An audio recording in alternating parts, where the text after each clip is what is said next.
Hey guys, good morning and welcome back. We have another video on CompTIA CySA Plus CS0-003, the latest one from CompTIA. I know most of you are planning to write this exam, so I come up with an overview what you need to remember once you plan for CompTIA CySA Plus. So what are the important points you need to remember from each module is going to help you to prepare for this exam. So let's get started here. This is CompTIA CySA Plus CS0-003 and this is an official link and that's about me. So let me first open this official link to let you see guys what we have available from this link. So this is CompTIA CySA Plus. You can just go to Google and search CompTIA CySA Plus 003. It talks about this exam, what this exam is all about. These are the two exam codes. We're going to see the latest one. You can download an exam guide here. Stand out in cybersecurity. Once you're done with this course, what are the benefits you'll be having? CS0-002 is retiring in December 5, 2023. Then you got to do this exam. This is still valid, the new version. What are the skills you are going to learn here? Security operations, vulnerability management, incident response and management, reporting and communication. The jobs you can land with CySA Plus. Organizations that contribute to the development of this course. Exam details, you can fill your information here to see the exam details. This is the latest exam. And you can also go to online testing center, or you can directly check here what are the resources available, what about the lab. So I'm going to show you what are the labs which are covered in this course, how to renew this exam. You need 60 credits, or you can directly go to login.comptia.org. Here you can log in with your email ID and password, and here you are going to find all your exam details. So I can just log in with my email ID, which is still visible. So you guys, if you want to send any email related to any of those things, any doubt, you can just send it across. So here I can check my exam, whatever exams I did earlier, and you can see it here from this link, or you can directly go to certmatrix.com, and here you can check the certifications. I'm talking about CompTIA CySA Plus, which I did. So if you see the logo, you can download it, or if you want to see the PDF, yes, you can see the PDF certificate. So this is for motivation, so you guys can get motivated. And sorry, this is Network Plus. So let me download CySA Plus, which is here. So that is just to help you guys get motivated with this exam. So this is going to be PDF certificate for CySA Plus. Okay, this is CySA Plus. It is going to be valid till 29. I did it recently. It's going to be valid till 29. I'm not hiding any details here, just to show you guys how to get motivated, because those who are planning to write this exam, at least you can see what is here in this. So let me show you guys this logos here.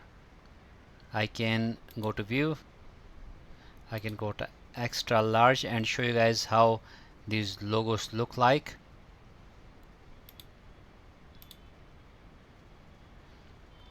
Okay, these are not yet visible, but if you just click on any of those logos, let's see how it looks like. So those are your CySA Plus logos in red or black. You can use them in your resume, you can use in social media. These are your logos. So this is to help you get motivated, and that's about me. You can get connected with me on my LinkedIn, Sheikh Rashid Javed, or you can search this link, imsrj.csc. Get connected with me over the LinkedIn. So my idea here is to help you guys to make it easy for you to pass any of those exams. I started with EC Council, now I am in CompTIA, I did A plus, IT Fundamentals, Network plus, Security plus, CySA plus, Pen Test plus. And I'm planning for Cloud plus and then CAS plus. Then back to EC Council and let's see if there's anything interesting. So in this exam you got 85 questions you need to do in 165 minutes. This is the passing score. You can see both MCQs and performance based questions. Recommended experience: 4 years of hands-on as an incident responder or SOC analyst. These are the exam domains: security operations 33%, vulnerability management 30%, incident response 20%, and reporting and communication 17%. So this is table of content in module 1: understanding vulnerability response, handling and management, exploring threat intelligence, threat hunting, important system and network architecture, understanding process improvement in security operations, implement vulnerability scanning methods, doing vulnerability analysis, communicating vulnerability information, what is incident response activities, what is incident response communication, what are the tools to identify malicious activity, analyze potentially malicious activity, understanding application vulnerability assessment, exploring scripting tools, and then understanding application security and attack mitigation. So these are very interesting topics which are going to help you very much to understand it as a CySA analyst when you work as a SOC analyst or you work in vulnerability management, incident handling, or in any of those security roles. So CompTIA CySA Plus meets the ISO 17024 standard and is approved by US Department of Defense to fulfill the directive. This one here, it is compliant with government regulations under FISMA. Prerequisites: to ensure your success in this course, you should have 4 years of hands-on experience as an incident response analyst or SOC analyst. It is better if you have Network plus, Security plus, or equivalent knowledge, which is recommended by CompTIA. Now let's see what you need to remember. So I come up with an overview from all those modules. Those who are planning to write this exam, in lesson 1, understanding vulnerability response, handling and management, you need to avoid the risk response, when to avoid the risk, when to mitigate it, when to transfer, and when to accept. So these are risk responses. You need to understand them. Threat modeling is designed to identify the principal risk and tactics, techniques, and procedures that a system may be subject to by evaluating the system both from the attacker's point of view and from the defender's point of view. So that's what you learn when you go in detail. If you already did ethical hacking, to be an offender, right? So if you want to be a defender, you need to be an offender. You need to learn how it works, how those attacks happen. So you also need to understand security control categories. What is technical control? This is implemented as a system, hardware or software or firmware. For example, firewalls, antivirus, OS access controls, models. These are all examples of technical controls. They may also be referred to as logical controls. So the operational control is implemented primarily by people rather than systems. For example, security guard and training programs or operational controls. Managerial controls, this gives oversight of this information system.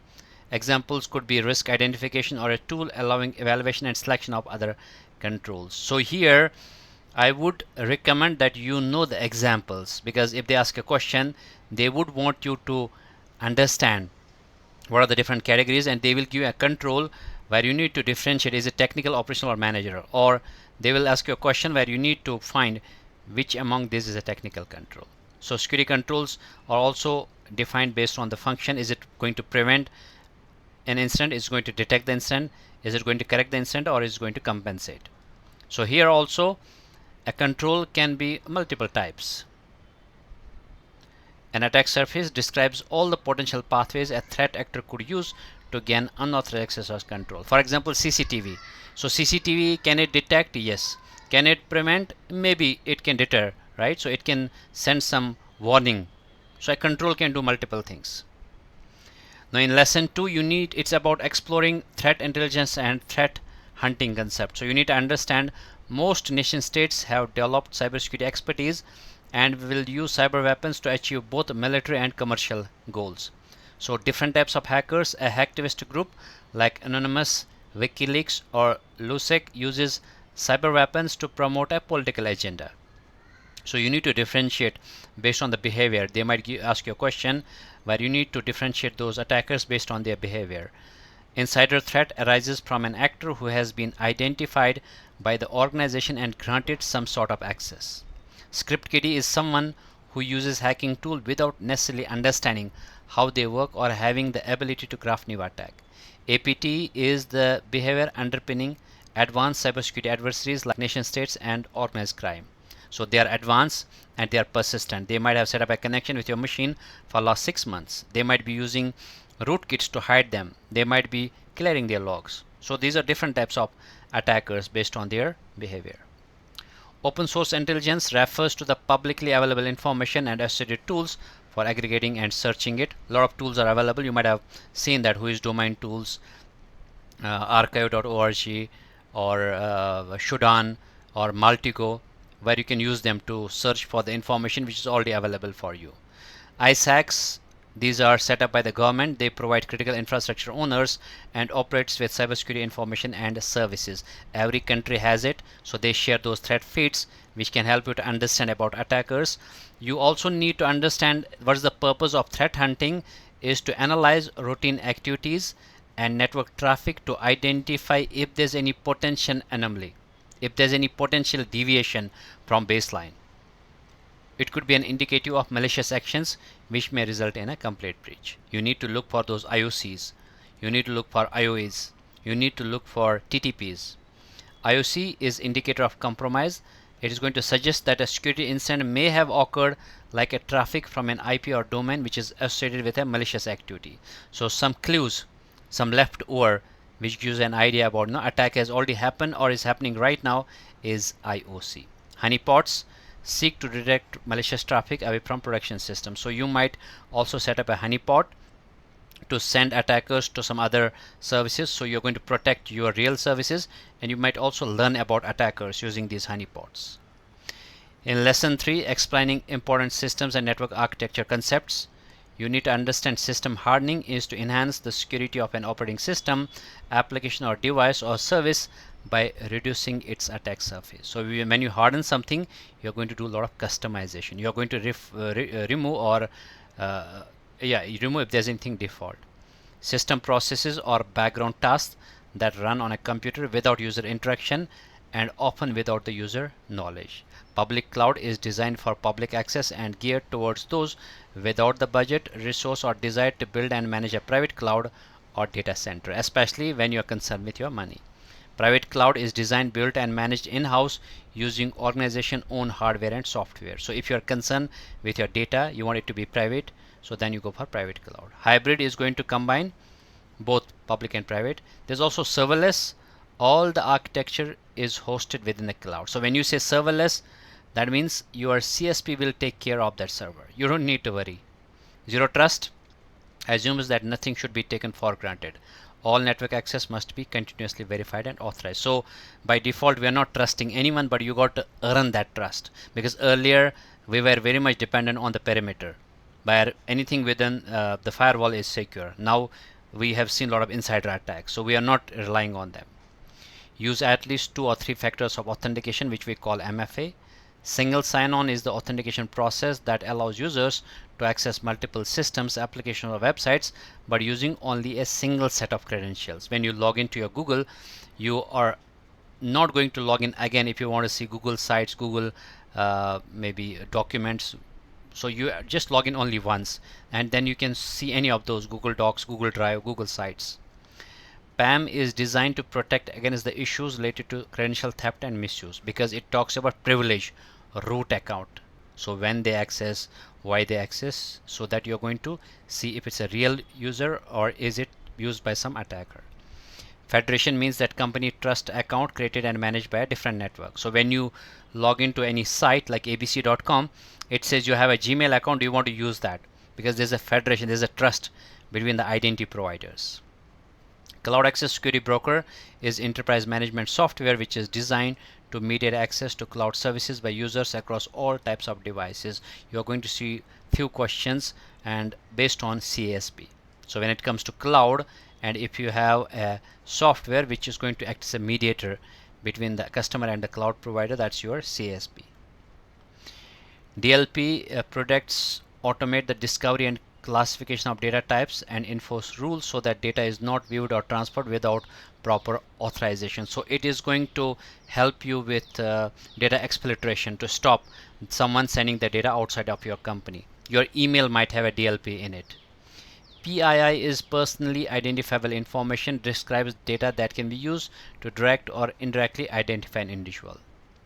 So you need to remember these log levels. They ask a question where they might give a number and you need to remember what does it mean. So for example, 0 is emergency, system is unusable. 1 is alert, you need an immediate action. 2 is critical. 3 could be an error. 4 is a warning condition. 5 is normal but significant condition. Informational is 6 and message help for debugging is 7. So remember those log levels. They ask a question, 1 or 2 related to this. Now let's come to lesson 4, understanding process improvement in security operations. So here you need to understand these tools. SIEM is a security information and event management. It is going to automate collection, analysis and response to security related data. So you get logs from your routers, switch, IDS, IPS or UTMs, and then is sent it to SIEM. It is going to analyze the data, give you those tickets. If you work as a SOC analyst, you might be working with any of the SIEM tools like Splunk, Alien Vault, Logarithm or Curadar IBM. There's also a next generation SIEM which is SOAR, security orchestration and automation and response. It does orchestration as well as automation. So automation is when you want some things to happen in a proper sequence. When you want something to happen automatically without human intervention is automation.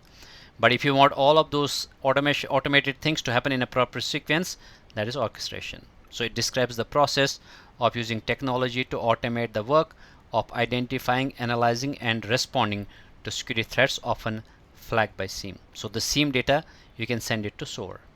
There's also a single pane of glass orchestration. It's a powerful way of managing security operations.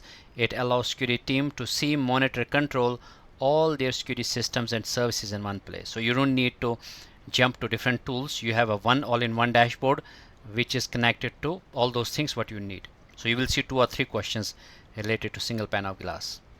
Webhooks or automated message sent from application to other application, particularly when certain event occurs. So you have an API which is going to connect as a gateway, serve as a gateway between those apps, but webhook is some sort of automated gateway. In lesson 5, you need to understand the CMMI levels, implementing vulnerability scanning methods. So first level is initial, processes does not exist and work is reactive. So if your organization is level 1, that means there is no process. If it is level 2, managed work activities are defined through process but work is still frequently reactive in nature. If it's level 3 defined, majority of work is well defined through process and proactive measures are in place. If it is level 4, it is quantitatively managed. So all the work is well defined through process, proactive measures are in place, work outputs are tracked and analyzed. If you are optimizing, that means work is well defined through process and work is proactive, measured, analyzed and continuously improved. So you might have seen a company's CMMI level 2 or 3 that just lets them know where they are right now and where they have to move to. So where you are right now and what you need to be, it might define that for you when you are in a particular level. OWASP is a not-for-profit organization which is dedicated to improve the security of software and application online. So if you are doing a web application penetration testing, you need to know the OWASP top 10. A fingerprint scan looks to focus attention on an individual's device to better understand what's its purpose, vendor, software version, what are the configuration details and the existence of vulnerabilities. So when you do the fingerprint scan using, let's assume, Nmap, you are going to find these details. Mostly you are going to find the operating system details. So there are 2 types of analysis, one is static and one is dynamic. Static is going to require evaluation of a system or software when it is running. If you go through the code, it is static, but if you run that code, right, it is dynamic. Fuzzing is unknown environment testing, formerly known as black box testing. Method used specialty software tools designed to identify problems and issues with an application by purposely inputting or injecting malformed data. So what do? You are just going to send a lot of unknown data to the application and see how it's going to respond. Reverse engineering is deconstructing software or hardware to see how it is crafted. And hardening, the process of putting operating system or application in secure configuration, is called hardening. Department of Defense has STIG, Security Technical Implementation Guides. So this compliance has 3 categories, each of which reflect the severity of the risk to failing to address a vulnerability. So if you are in category 1, any vulnerabilities that will immediately cause a breach of CIA, confidentiality, availability, or integrity. Those exposures can grant unapproved access to confidential information, causing a disruption of service. These threats are the most dangerous and may result in death, damage to facilities, or a failure of a mission. Category 2, any vulnerability resulting in loss of confidentiality, integrity, or availability, and can lead to a category 1 vulnerability, injury, damage to equipment, or degrade a mission. Category 3, any vulnerability that degrade controls implement to protect against the loss of confidentiality, availability, or integrity, and can lead to a category 2 vulnerability, delay recovering from an outage, or negatively affect the accuracy of data. Segmentation has performance benefit and a security benefit because traffic flows between zones are more predictable and easier to monitor and filter. So that's what you need to remember about those 3 categories. And segmentation is when you divide it. You might be using VLANing or subnetting. In lesson 6, it is about performing vulnerability analysis. You need to understand what is SCAP. It describes a suite of interoperable specifications designed to a standard. The formatting and naming conventions used to identify and report on the presence of software flaws like misconfigurations or vulnerabilities. You also need to know about CVSS, Common Vulnerability Scoring System. It has a calculator. You need to see how it calculates the score. It is industry standard method for assessing the severity of software vulnerabilities. So these are the scores. They will ask you a question where you need to remember, if they define a score of 0, that means there is no vulnerability. 1 is 0.1 is low, 4 to 7 is medium, 7 to 9 is high, and 9 plus is critical. 0 day is going to represent an exploitable vulnerability with no available patch. In lesson 7, it is about communicating vulnerability information. So you need to understand about vulnerability reporting. Helps ensure that organizations are aware of the risk associated with its IT infrastructure and can appropriately mitigate them. Risk score help measure the risk posed by a particular system, application, or individual vulnerability in terms of being successfully hacked or breached. KPI help organizations measure the progress towards the goal and identify areas for improvement in operations. SLO is the service level objective. It provides a benchmark by which security operations can measure their performance and help ensure that they meet leadership expectations. So this is what you need to remember in communicating vulnerability information. Action plan provides direction and focus, enabling organizations to achieve strategic goals and objectives. Configuration management tracks and controls change in a system configuration. Memorandum of Understanding is a legal document that's going to outline the terms and conditions of an agreement between 2 or more parties. SLA is a legal binding contract between 2 or more parties that define the level of service to be provided by other party. Business process interruption describes a disruption in an organization's normal operations. So we need to have a little bit of understanding about these different agreements. In lesson 8, you need to remember about incident response activities. Incident response activities are the steps taken by organization to assess, contain, and recover from cybersecurity incidents. So these are the 5 phases. Make it sure you remember them in proper sequence: preparation, detection, analysis, containment, eradication and recovery, and then you got post-incident. Properly determining the scope of a security incident occurs during triage. Tabletop exercise focuses on a particular object to determine whether all parties involved in a response know what to do and can work together to accomplish the desired goal. Here also you need to remember about other things here, like business continuity. So what is a business continuity? It describes the efforts the organization takes to keep the organization running during and after the disaster. or disaster recovery is a component of overall business continuity plan. So understand or remember these four process which happen in forensic investigation: identification, collection, then you do analysis, and reporting and presentation. First you identify the crime scene, then you collect the evidence, then you do the analysis of the evidence, then you do reporting and presentation. So in incident handling also, when you do data acquisition, this is obtaining a forensically clean copy of data from a device held as an evidence. You also need to understand order of volatility. So this is how you collect the data. When you, as a forensic investigator, you need to follow this order of volatility. So first you need to collect data from CPU registers and cache memory, including cache on disk controllers, GPU, and so on. Then you go to the system RAM, like routing table, ARP cache, process table, kernel statistics, temporary file, system swap, and virtual memory. Then you go for data on persistent mass storage, including file system and free space. Then you go to remote logging and monitoring data. Then you go to physical configuration and network topology. Then you go to archival media.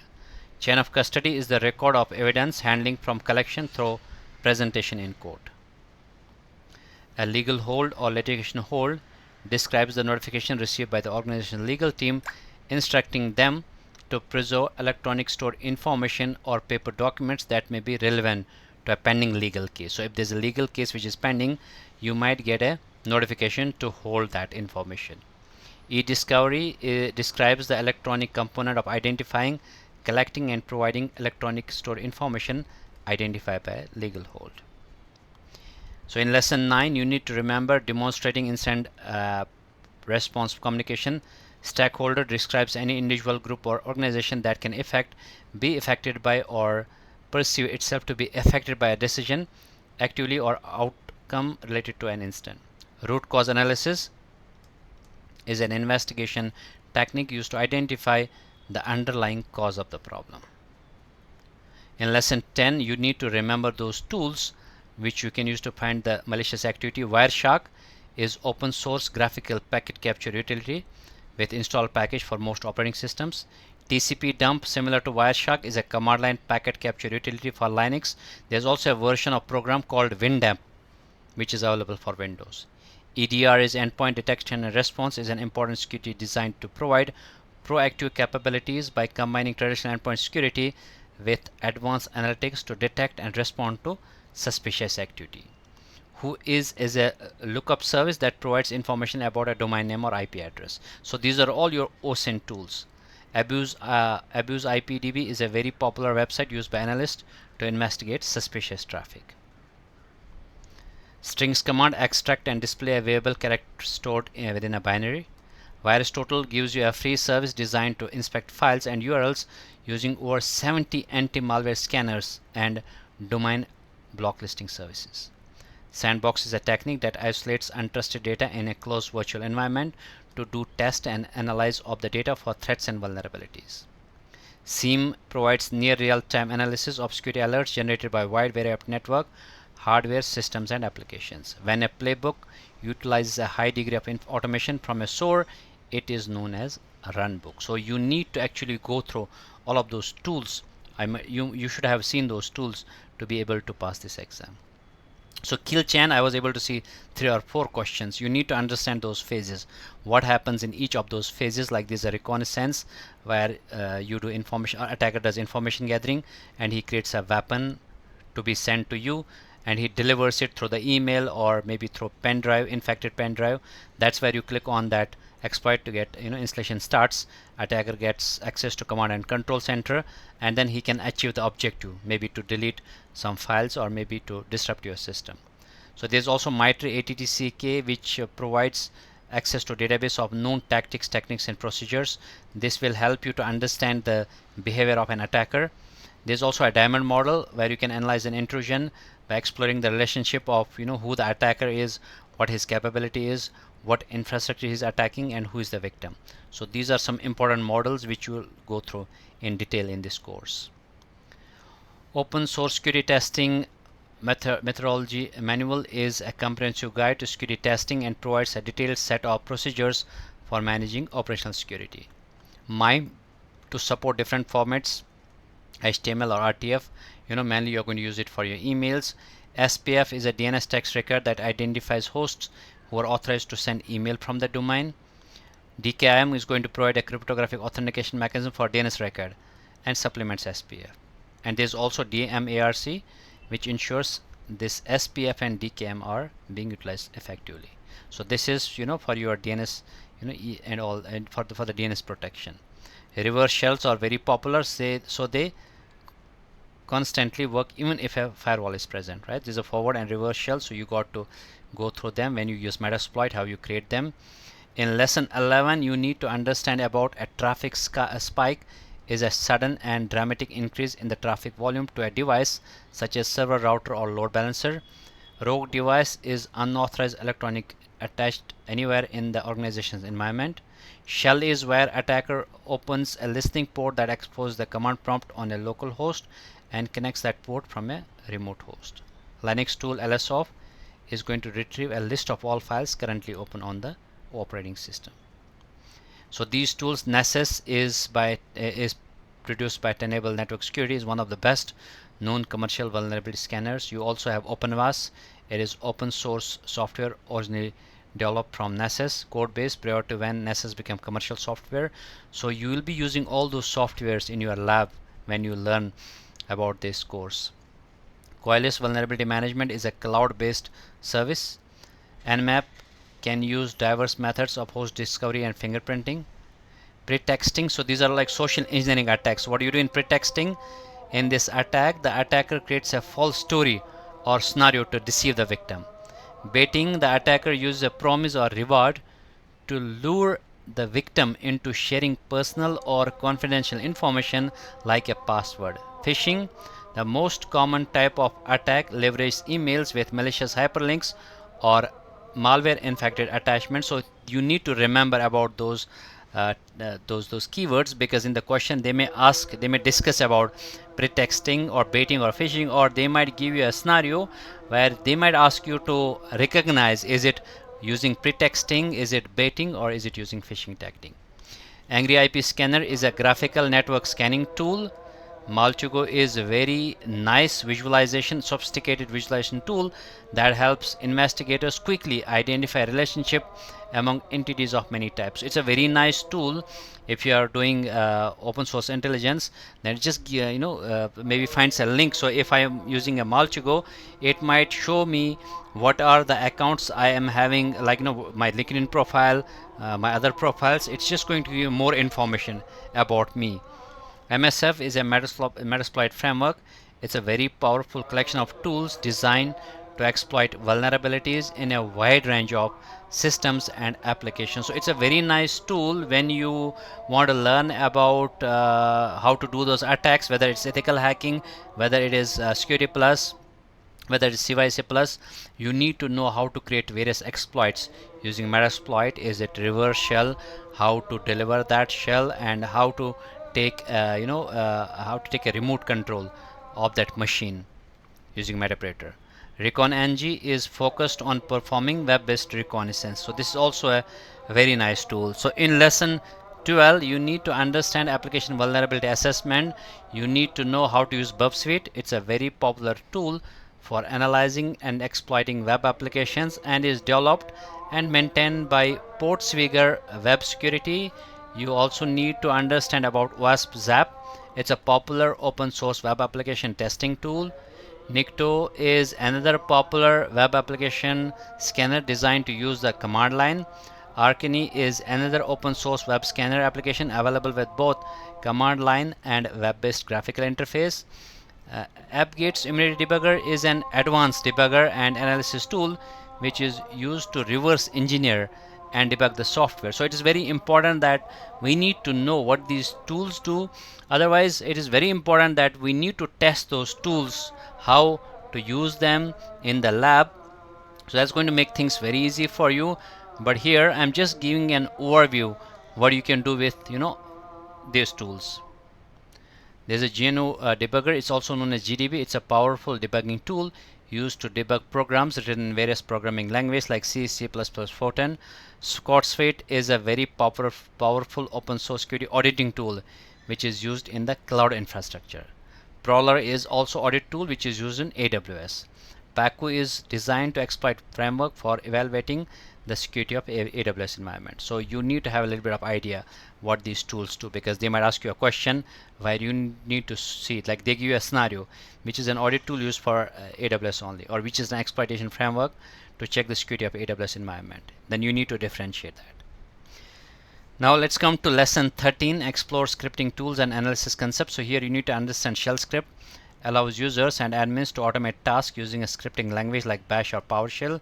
You also need to know about PowerShell. It provides similar command line capability as Unix and Linux. WMIC is Windows Management Instrumentation Command Line. It's a powerful command line tool to do administrative tasks. It's well suited to scripting and automation. Python is also interpreted and high-level general-purpose programming language used for variety of purpose. Regex is a powerful tool to manipulate text and data. JSON is a JavaScript object notation. It is object-oriented, event-driven programming language that enable website interaction.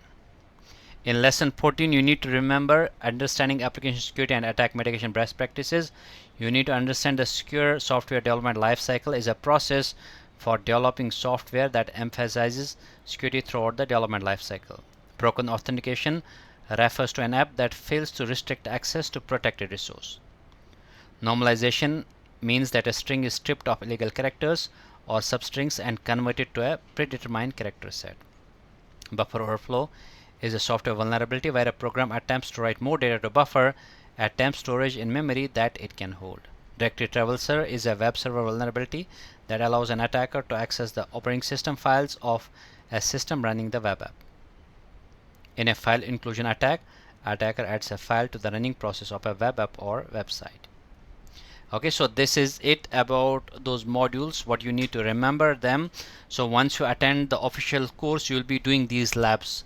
First lab is how to explore the lab environment, how to do configuration of controls, how to check IOC and threat intelligence sources, how to do threat hunting, how to configure centralized logging, how to do system hardening, how to assess time sync errors, how to configure automation, do asset discovery, vulnerability scanning, passive scanning, context awareness, how to analyze vulnerability reports, how to detect legacy systems, how to do post-incident forensic analysis, how to do IOC detection and analysis, how to do playbook incident response. Lab 18 is how to collect forensic evidence, do root cause analysis, use network sniffers, research DNS and IP reputation, use file analysis techniques, analyze potentially malicious file, use non-traditional vulnerability scanning tools, do vulnerability scanning, how to analyze cloud vulnerabilities, how to exploit weak cryptography, how to perform and detect directory traverser and command injection, how to perform and detect privilege escalation, cross-site scripting, local file inclusion or remote file inclusion, SQL injections, cross-site request forgery, and how to detect and exploit security misconfiguration. So these are very nicely, they have tried to make you understand everything technically when you do these labs. Alright, so that is it about this course content. I tried to give you guys an overview of this CySA Plus, what you need to remember if you are planning for this exam, because CySA Plus is, if you have already done Security Plus, Ethical Hacking, or maybe Pen Test, that's where you might be planning to go for CySA Plus, because after that there's a CAS Plus also. But this just makes you feel good and you're sure, you are proud, you know, that whatever you know, you can just prove that to others also. So that's the objective of doing these certifications. But when it comes to CySA Plus, it is one of the most recognized certifications, because I do see a lot of demand. I keep traveling, I work as a trainer, I keep discussing about cybersecurity issues. So my area of interest is network security and cloud. I have come up with some overview courses. In the meantime, I'm also planning to come up with another Pentest Plus to let you know guys what is there in this exam. Before that, I've also recorded Network Plus, Security Plus, A Plus, some important points to remember. That is going to be helpful for your exam. So please do like, subscribe, and share this video. It has been 40 minutes, not very big, but just 40 minutes. In 40 minutes, I try to cover everything what you need to know to be able to prepare for this exam. I'll show you in some other video. Thank you very much. Please do like, subscribe, and share to my channel, and thanks for your comments and motivation. Thank you.